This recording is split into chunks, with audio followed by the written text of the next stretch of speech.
है ना अजीब सी बात। हमने जब पूछा तो लोगों ने कहा कि सावन में महादेव के खास भक्त दर्शन करने के लिए आते हैं। हमने भी मजाक में कह दिया कि भक्त है, कोई जानवर तो है नहीं कि आपको खा जाएंगे। तो लोगों ने कहा कि सही कहा आपने, वो जानवर ही है। तो हमने कहा कि मंदिर जंगल के बीच में है तो जानवर तो आएंगे ही। तो लोगों ने पूछा कि यही जानवर साल भर क्यों नहीं आते। इस बात का हमारे पास कोई जवाब नहीं था। बस उसी जवाब को तलाशने हम निकल पड़े।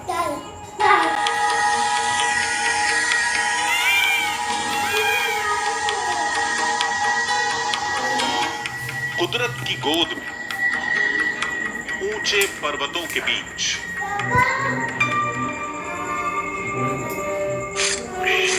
सदियों पुराना एक शिवधाम। शिव शंकर शंभु महादेव शिव शंकर। लोगों के मुताबिक इसका शिवलिंग बेहद चमत्कारी है। हरिशंकर शंभु। इनसे मांगी हर मन्नत पूरी होती है। लेकिन अगर ऐसा है तो फिर लोग यहाँ आते क्यों नहीं, वो भी सावन में। हरिशंकर शंभु। अभी ये बहुत ही चमत्कारी शिवलिंग है। कभी कभी बताते हैं कि यहाँ पे सर्प भी पूजा करने आते हैं, नाग भी पूजा करने आते हैं। और आप देखेंगे थोड़े समय बाद, अभी शाम ढलने वाली है और यहाँ पे आपको कोई नज़र नहीं आएगा। उसकी वजह सिर्फ एक ही है कि यहाँ पे तरह तरह के जानवर, सांप, बिच्छू तमाम ये मंदिर में घूमते हैं। हमने लोगों से कहा कि शिवलिंग के पास सांप दिखना तो इत्तेफाक भी हो सकता है। तो लोगों ने कहा कि सांप मंदिर में साल भर दिखते हैं लेकिन शिवलिंग के पास नहीं जाते। लेकिन सावन में हर रोज सुबह जब मंदिर के कपाट खोले जाते हैं तो शिवलिंग से नाग लिपटा दिखाई देता है। अब ये तो इत्तेफाक नहीं हो सकता।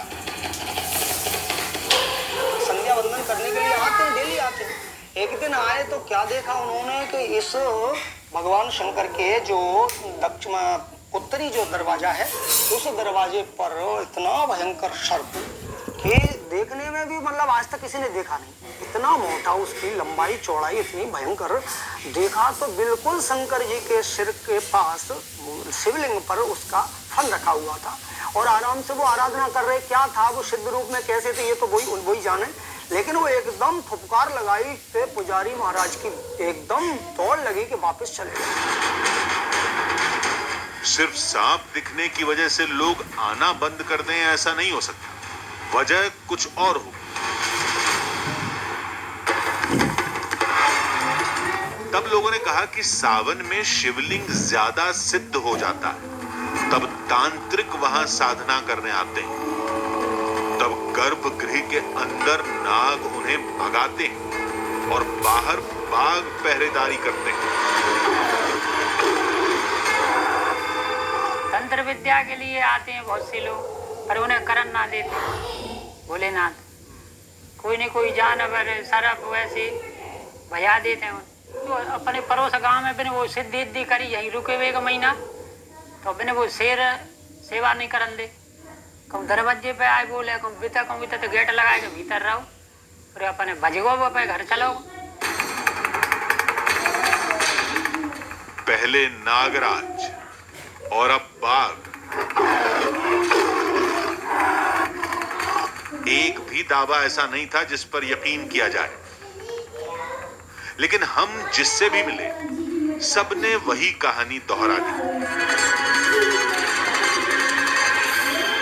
श्रावण का महीना चल रहा है, लेकिन आपने देखा होगा कि इस वक्त यहाँ पर कोई नहीं है। तो इस वक्त क्या है कि ये दोपहर का समय है। इस वक्त भगवान के जो भक्त हैं, जानवर। Shenhung plastic awning is widely used for doors and windows. It not only provide Singh भी आते हैं और वो आते हैं बड़े ही, उनका मन हिंसक जानवर होने के बावजूद भी यहाँ पर किसी के साथ कोई घटना, अप्रिय घटना नहीं घटी आज तक के रिकॉर्ड में। हमने कहा कि जब शेर और सांप किसी को नुकसान नहीं पहुंचाते तो फिर आप लोग डरते क्यों? हर किसी को अपनी जान की परवाह होती है। डर तो लगता है ना, जानवर जानवर होता है। कहीं से भी सांप निकल आए कहीं से भी कोई गीदड़ आ जाए, कोई शेर या कोई भी जानवर आ जाए सामने, तो आपका क्या होगा? वही डर। लोगों ने कहा कि भोले बाबा का चमत्कार सिर्फ मंदिर तक सीमित नहीं है, बल्कि आसपास सब जगह उसकी निशानियां मिलती हैं। जब से अपना होश संभाला है तब से काफ़ी सालों से यहाँ देखा है कि यहाँ जगह जगह पत्थरों पर शिवलिंग नजर आते हैं। सावन के महीने में तो विशेषकर आप कहीं भी देख सकते हैं। जब हम छोटे थे, जब यहाँ पे हम आया करते थे, तो हर पत्थर पर आपको एक शिवलिंग और एक सर्प के आकार की आकृति नजर आती थी। यहाँ पर ये स्वयंभू प्रकट होते हैं, इसलिए इस पहाड़ को चमत्कारी पहाड़ का नाम दे दिया कुछ लोगों ने, और वास्तविकता में वो सही। अभी भी रिकॉर्डिंग बोल रही हूँ। ये भी मुमकिन है कि बारिश में पहाड़ से मिट्टी बहती हो और पिंडी के आकार के गोल पत्थर उभर आते हो। उन पत्थरों को ही लोग शिवलिंग मान लेते हो। इसके भीतर जंगलों में इतने अदृश्य स्वयंभू शिवलिंग बने हुए हैं जहां आध्यात्म तंत्र मंत्र स्थापित है, और उन तंत्र मंत्र की किंवदंतियां सदियों से प्रचलित हैं। जैसे कुछ पत्थर वगैरह हटाया हमने, वहाँ पे पिंडी मिली, फिर अब जब उसके सावन खत्म हुआ उसके बाद में हमने देखी तो वहाँ पर फिर कुछ नहीं। ये ऐसा चमत्कार होता है मतलब सावन के महीने में, बाकी के मतलब जो 11 महीने हैं उसमें कुछ नहीं होता। जैसे कहते हैं ना कि भगवान का प्राकट्य होता है और फिर अंतर्ध्यान हो जाते हैं, ऐसे ही यहाँ पर श्रावण के महीने में शिवलिंग उत्पत्ति होती है और श्रावण के बाद स्वयं वो विलुप्त हो जाती है।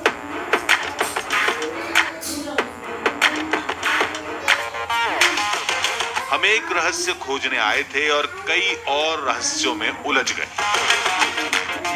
अब सारे सवालों का जवाब उन पहाड़ों और उनके नीचे छिपे मंदिर में ही मिलेगा।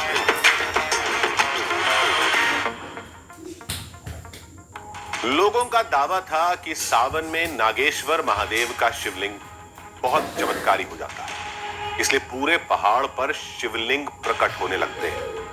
तांत्रिक वहां सिद्धि हासिल करने के लिए आने लगते हैं और नाग और बाघ शिवलिंग की पहरेदारी करने लगते हैं। हमने सोचा कि तांत्रिकों का आना चमत्कार को साबित नहीं करता और जंगली जानवर बारिश से बचने के लिए वहां आ जाते हैं, लेकिन सैकड़ों शिवलिंगों का प्रकट होना और फिर गायब हो जाना, यह हमें समझ नहीं आ रहा था। हम बिना परखे इन सारी बातों को कल्पना या अफवाह नहीं बोलना चाहते।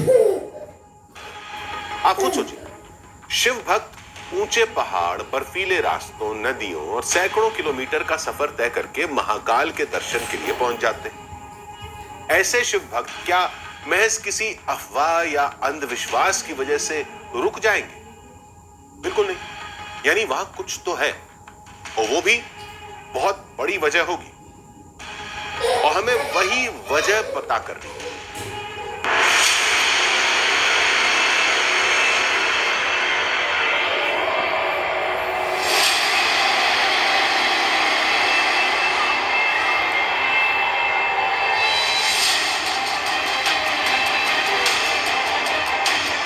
सामने क्या शिवलिंग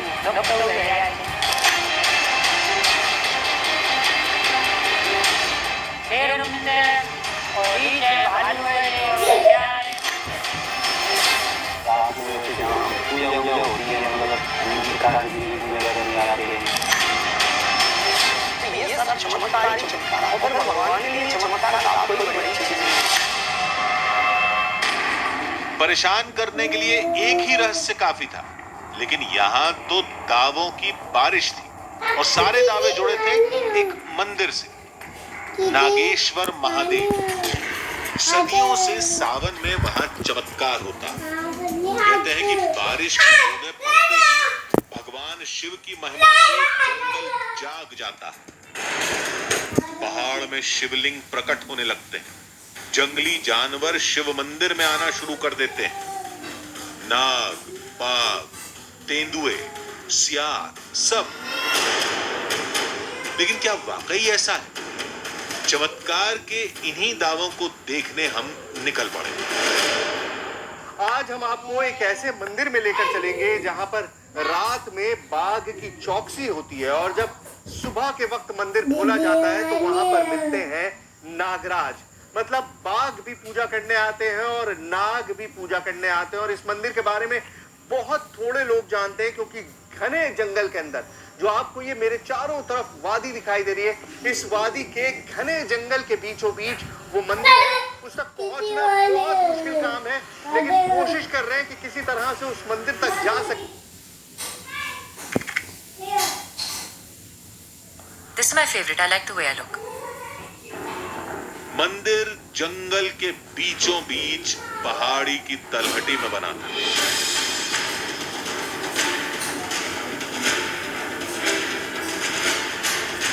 आबादी से कोसों दूर। तो नागेश्वर महादेव के लिए अब रास्ता यहाँ से जो गाड़ी का था वो खत्म हो चुका है। अब जंगल में पैदल रास्ता है। जंगल में रास्ता कहाँ है ये किसी को भी नहीं पता क्योंकि बहुत कम लोग हैं जो ऊपर तक जाते हैं। सिर्फ एक पगडंडी सी मुझे दिखाई दे रही है, उसी के सहारे कोशिश करते हैं कि हम उस एक्चुअल मंदिर तक पहुंच जाएं। देखिए जंगल में प्रॉब्लम यही होती है कि आपको अंदाजा होता नहीं है डायरेक्शन का और कोई मार्किंग तो यहाँ पर लगी हुई नहीं है। सिर्फ एक तरीका है कि आप कोशिश करते रहिए, चलते जाइए और कोई ना कोई रास्ता आपको दिखाई देता रहेगा। डर्ट ट्रैक्स जिन्हें कहते हैं। देखते हैं क्या मिलता है। हम जंगल से होकर गुजरेंगे, पहाड़ चढ़ेंगे, फिर नीचे उतरेंगे, तब जाकर पहाड़ के दूसरी तरफ मंदिर मिलेगा। आज तक हमने कई जंगलों का सफर किया था, लेकिन यहां मामला कुछ और था। जंगल ज्यादा घने नहीं है, बट प्रॉब्लम है ये बबूल के जंगल है और बबूल के जंगल में इतना कांटा होता है कि आप कहीं पर भी हाथ रखेंगे तो जख्मी हो जाएंगे और यही सबसे बड़ी प्रॉब्लम है यहाँ पर। मतलब हर कदम ऐसा लग रहा है कि पता नहीं क्या चुभेगा आपके।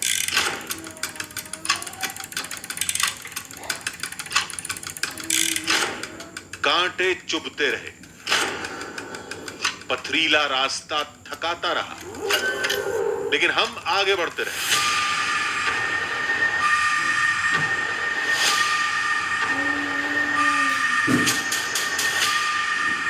लोगों ने इसी जंगल में सैकड़ों शिवलिंगों को देखने का दावा किया।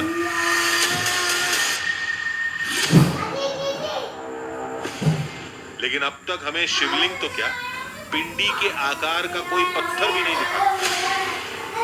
क्या शिवलिंग वाकई है या पहला ही दावा गलत साबित होगा? हम ये सोच ही रहे थे कि तभी हमें खूबसूरती बिखेरता एक सरोवर दिखाई दिया और निगाहें और कदम वहीं थम गए।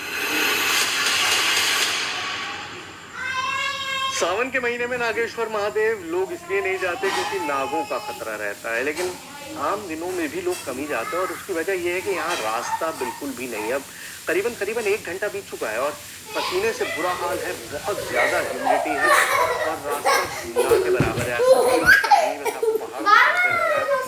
प्रॉब्लम यह है कि ऐसी जगहों पर जब आप चल रहे होते हैं तो बहुत देर आप रेस्ट भी नहीं दे सकते क्योंकि आपको अंदाज़ा नहीं होता कि आपके आसपास क्या हो, कौन सा जानवर हो, क्या खतरा हो जो आपके पीछे लर्क कर रहा हो। तो ऐसे में यू कैन नॉट स्टॉप, आप रुक नहीं सकते, इसीलिए चलते ही रहना पड़ेगा। इस नदी के सहारे झरना जो बह रहा है इसी के सहारे ऊपर चढ़ने की कोशिश कर रहा हूँ।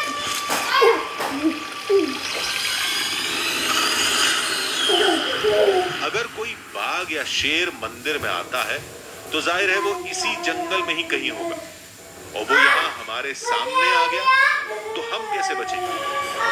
डर ये भी था कि अगर हम रास्ता भटक गए और यहाँ रात हो गई तब क्या होगा? इन सवालों ने थके कदमों में बिजली की तेजी बढ़ाई।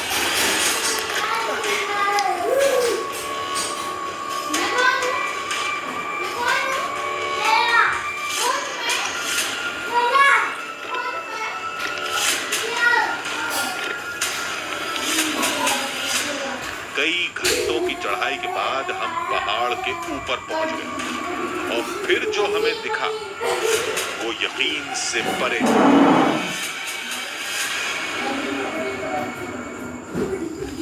इस पूरे पहाड़ पर एक दो नहीं सैकड़ों जगह शिवलिंग मौजूद है, लेकिन छोटे छोटे हैं। अब यहाँ पर देखिए, ये एक छोटा सा शिवलिंग है, लोगों ने इसके आसपास बहुत सारी चीजें डाली हैं। उसके अलावा वहाँ पर एक और शिवलिंग है, और ऐसे छोटे मोटे शिवलिंग यहाँ भी है, यहाँ भी है।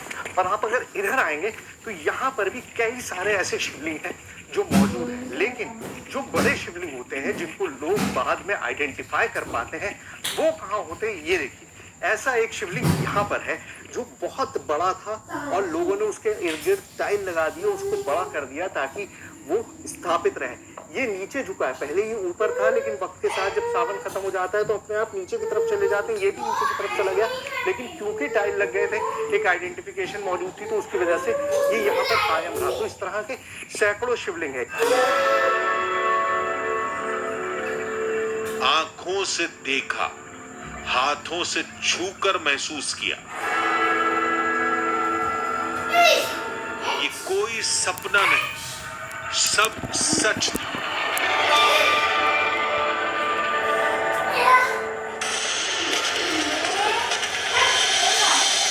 न बनावटी, न स्थापित किए गए, न छेनी हथौड़ी से बनाए गए, चारों तरफ चट्टानों से प्रकट हुए प्राकृतिक शिवलिंग, सब कुछ वैसा जैसा लोगों ने दावा किया था।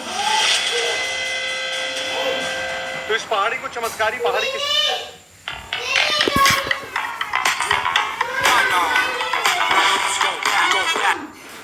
और ये भी देखिए, इस तरह से पत्थर में शेप बन जाते हैं। और ये आप देख सकते हैं कि पूरा पत्थर कटा हुआ है इस तरह से। यहाँ पर कोई भी नक्काशी नहीं की गई है, उसको तराशा नहीं गया। ये जो नंदी आपको दिखाई दे रहे हैं, ये सब बाद में रखे गए, लेकिन जो चीज की गई है वो ये है कि अपने आप ही फॉर्मेशंस बनते हैं। छोटे छोटे होते हैं जो दिखाई भी नहीं देते, बहुत छोटे छोटे, यहाँ पर घास में हर तरफ होंगे, लेकिन जो बड़े हैं, इस तरह के प्रोमिनेंट हैं, वो दिखाई देते हैं। और फिर उनके आसपास लोग इस तरह के स्ट्रक्चर्स रख देते हैं ताकि ये पता रहे कि यहाँ पर एक शिवलिंग था। तो बहुत सारे हैं, इधर भी हैं, इधर भी हैं। आप जाहिर बात है, कांटे के जंगल है, आप बहुत अंदर जा नहीं सकते, लेकिन जो दिखाई दे रहे हैं वो मैंने आपको दिखा दिया। और इस तरह के एक नहीं है, सैकड़ों शिवलिंग है इस पहाड़ी पर। जंगल में रुक सकते तो रुक जाते, और तलाश पाते तो तलाश लेते, लेकिन इतना प्रमाण भी काफी था। वक्त कम, मंदिर भी जाना, वहां भी दो रहस्य और शिव के एक साक्ष्यों को यहीं छोड़कर हम मंदिर की ओर चलते।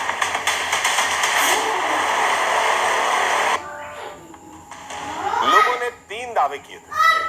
पहला, पहाड़ पर सैकड़ों शिवलिंग दिखाई देंगे। दूसरा, रात में मंदिर में बाघ आएगा। और तीसरा, सुबह शिवलिंग से नाग लिपटा दिखाई देगा। पहला दावा तो हकीकत निकला। तो क्या हमें मंदिर में बाघ और नागराज भी दिखेंगे?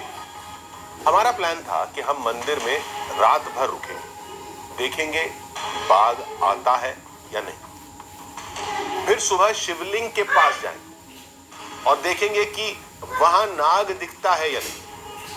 एक सीधा साधा प्लान। बस हम ये भूल गए कि अगर वाकई बाघ या कोई और जंगली जानवर आ गया तो फिर क्या होगा? कहां भागेंगे, कहां छुपेंगे? क्या कोई जंगली जानवर वहां आया? अगर आया तो हमने खुद को कैसे बचाया? और क्या शिवधाम का रहस्य खोलने में हम कामयाब रहे? टीवी पर नजरें गड़ाए रखिए, बस थोड़ी देर में ये सारे रहस्य खुलने वाले हैं।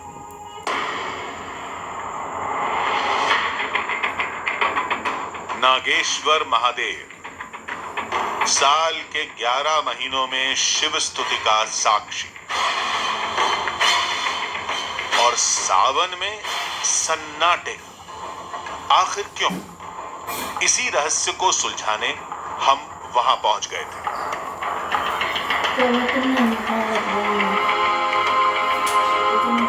सावन के महीने में भगवान शिव के करीब करीब हर मंदिर में भक्तों का तांता लगा रहता है, लेकिन नागेश्वर महादेव के इस मंदिर को देखिए, बिल्कुल खाली पड़ा है। ऐसा नहीं है कि इस मंदिर को लेकर आस्था नहीं, लोगों को इस मंदिर से बहुत आस्था जुड़ी हुई है, लेकिन खौफ इतना ज्यादा है, डर इतना ज्यादा है कि बहुत कम लोग हैं जो यहाँ आने की हिम्मत जुटा पाते हैं। जी, और शाम के इस पहर तो वैसे भी यहाँ पर कोई भी नहीं आता। हमने बहुत कोशिश की कि हम गाँव वालों को अपने साथ रोक करते, इनफैक्ट कोशिश की कि फॉरेस्ट के कुछ लोग हमारे साथ यहाँ पर रुक जाएं, लेकिन कोई भी मंदिर में शाम के बाद रुकने को तैयार नहीं हुआ। और हम भी सिर्फ और सिर्फ उस चमत्कार को देखने के लिए ये जोखिम उठा रहे हैं।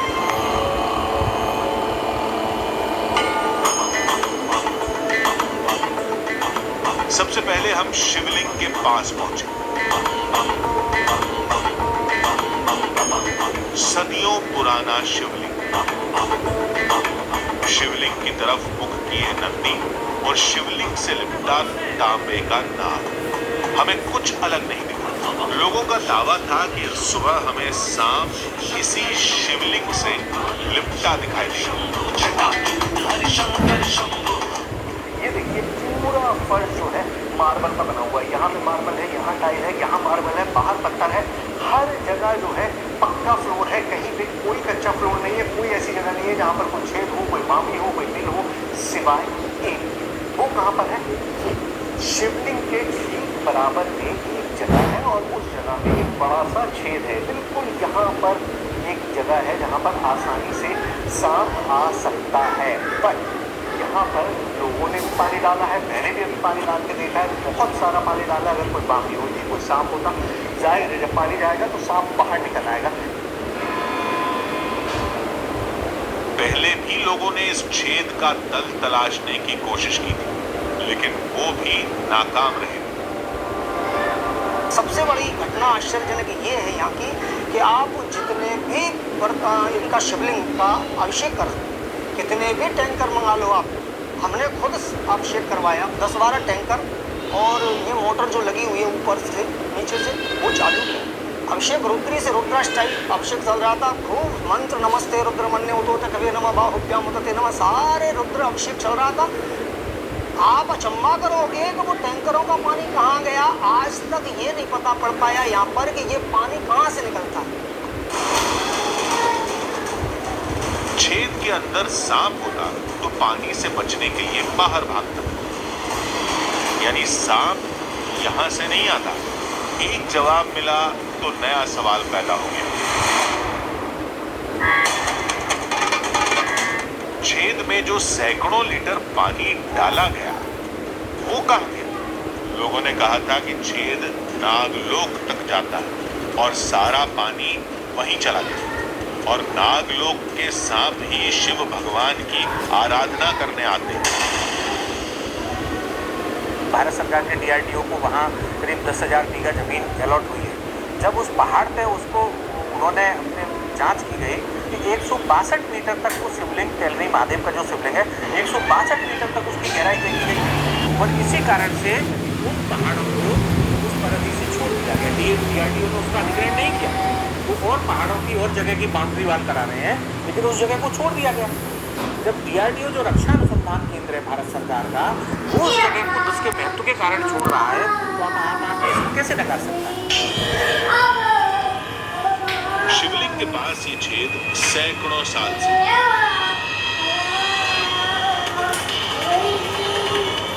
लेकिन किसी मान्यता की वजह से आज तक किसी ने इसे बंद करवाने की कोशिश नहीं की। चलिए हम इसके मुंह को बस एक रात के लिए ऊपर से ढक कर देखते हैं।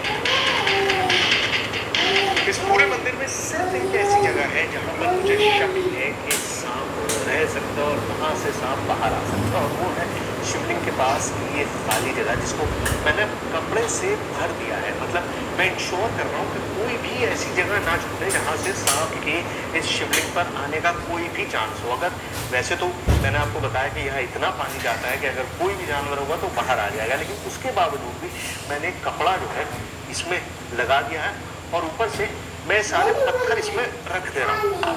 तो अब बिल्कुल ये सील हो गया एक तरह से। सांप आएगा या नहीं आएगा वो तो सुबह पता चलेगा, लेकिन अभी हमें रात होने का इंतजार है। तो पहाड़ पर बने इस छोटे से मंदिर के दो रास्ते हैं। एक रास्ता उधर है जहां से ये ड्रोन कैमरा आ रहा है, और एक रास्ता एग्जैक्टली मेरे पीछे है। मतलब दो ऐसे रास्ते हैं जहां से आना जाना हो सकता है। वैसे जंगली जानवरों को तो कुछ भी नहीं पता, कहीं से भी आ सकते हैं। और लोगों ने बाघ को यहाँ पर भी देखा है, यहाँ पर भी, पीछे भी। मतलब मेरे चारों तरफ जो आपको ये पूरा एरिया दिखाई दे रहा है पहाड़ का, इसमें बहुत सारी ऐसी जगह है जहां पर लोगों ने बाघ को देखने का दावा किया है। आपको ड्रोन से ली गई तस्वीरों के जरिए समझाते हैं। देखिए, मंदिर के 3 तरफ दीवारें, बस ये ऐसी जगह है जिसकी ऊंचाई जंगल के करीब बराबर है, यानी यहाँ से जंगली जानवर आसानी से आ सकते हैं।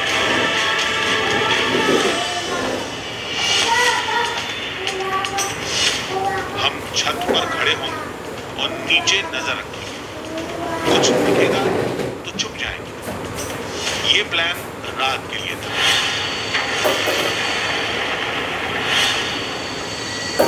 लेकिन तभी हमें कुछ ऐसा दिखा जिसने हमारे होश उड़ा दिए।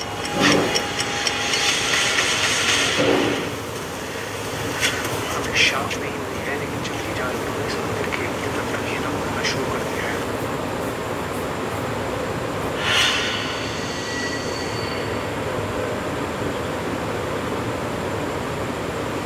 यार इस बात का गवाह है कि यहाँ जंगल में जानवर मौजूद हैं और वो जंगली जानवर इस मंदिर के इर्द गिर्द आने शुरू हो जाते हैं शाम होने के बाद ही।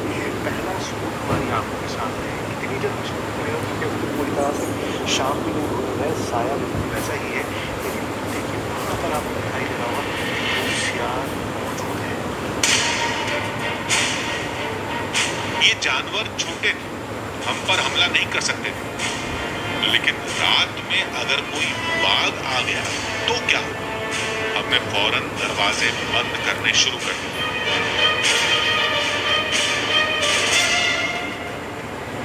भगवान शिव के इस मंदिर में सावन के महीने में जानवरों का तांता लगा रहता है। जब मैंने बात सुनी थी तो मुझे मजाक लग रहा था, लेकिन इन सियारों को देखने के बाद मुझे यकीन हो गया कि कुछ तो है। अब चारा सिर्फ ये है कि अपनी सेफ्टी का ध्यान रखूं और सबसे पहले जितने भी यहाँ पर गेट्स लगे हुए हैं उनको मैंने सोचा है कि बंद कर दूं। गेट्स बंद कर दूंगा तो कम से कम सिर्फ एक ही दीवार बचेगी जिसका मुझे ध्यान रखना पड़ेगा। मैं आपको दिखा चुका हूँ कि यहाँ पर सिर्फ एक दीवार है जहाँ पर जंगल से पूरा रास्ता खुला हुआ, उसके अलावा सारे रास्ते इस तरह से बंद किए जा सकते हैं।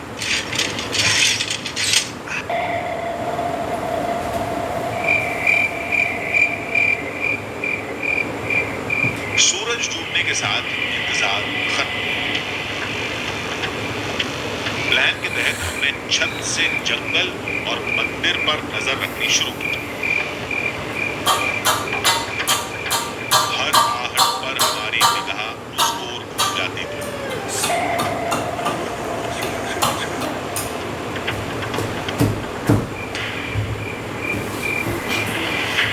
जंगल में छुपा कोई जानवर हमें आसानी से देख सकता था, लेकिन इस अंधेरे में उसे देख पाना हमारे लिए नामुमकिन था। हमारे पास लाइटें भी बहुत कम थी। कुछ घंटे बीत गए, लेकिन कोई बाघ तो छोड़िए, कोई सियार या लोमड़ी तक लौट कर नहीं आया। हमने नीचे उतरकर गर्भगृह के पास घूमना शुरू किया, शायद कोई सांप ही दिख जाए। लाइट को सेंटर कर, सेंटर कर। हाँ, इस तरफ अपने ले। आवाज आ रही है ना जानवर की आवाज आ रही है। ऊपर भागो, ऊपर भागो। हम छत की ओर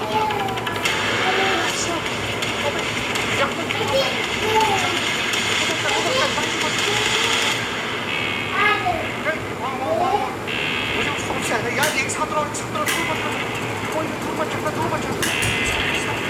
इधर इधर इधर इधर इधर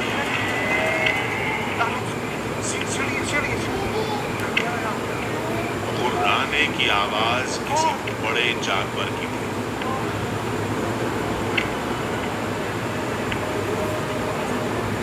वो बाघ या तेंदुआ कुछ भी हो सकता था।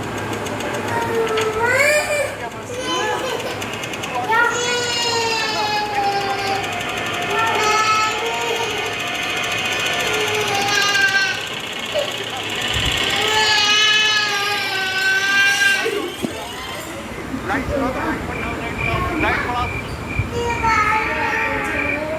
आधी हकीकत आधा फसाना की पूरी टीम छत पर छुप गई। लेकिन अगर कोई जानवर सीढ़ी के रास्ते ऊपर आ गया तो फिर न जाने क्या हो। लाइट कर दो ना, अब अपने चौपर देखता है, चौपर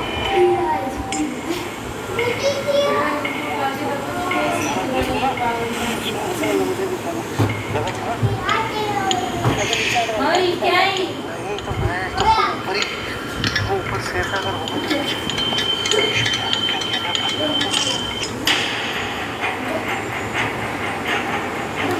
हम छत पर कई घंटों तक छुपे रहे, बीच बीच में मंदिर परिसर में देखते रहे, लेकिन कोई हरकत नहीं हुई। शायद वो जानवर मंदिर में आया ही नहीं, लेकिन ऐसा दोबारा हो सकता है। तो मुझे लगता है कि हमारे लिए सब कुछ बहुत सेफ हो जाएगा। सिर्फ इन गेट्स को बंद करके जानवरों से हम छुटकारा पा सकते हैं। जो आवाज़ें हमें जिस तरह की आ रही थी उससे हम बच सकते हैं।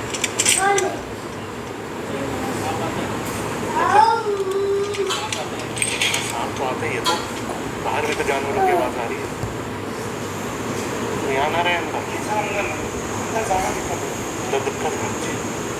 चलो बाहर आइए, गेट बंद कर दे, छोड़। किसी और कमरे की चाबी हमारे पास नहीं थी। गर्भगृह में सांप के आने का खतरा, इसलिए हम वापस छत पर आ गए और वहीं पूरी रात गुजारी।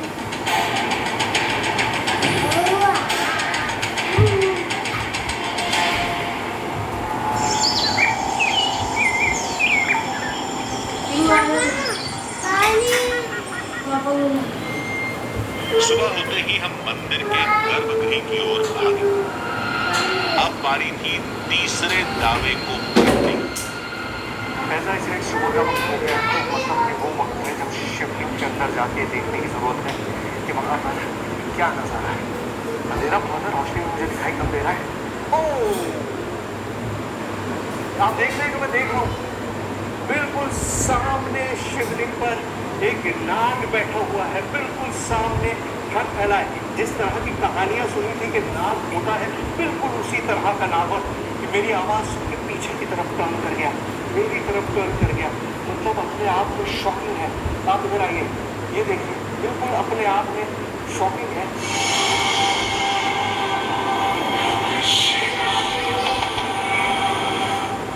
शिवलिंग और उस पर फन फैलाए बैठा काला नाग जैसा सुना था, ठीक वैसा। शिवलिंग के पास बना छेद पूरी तरह बंद था, यानी सांप बाहर से आया।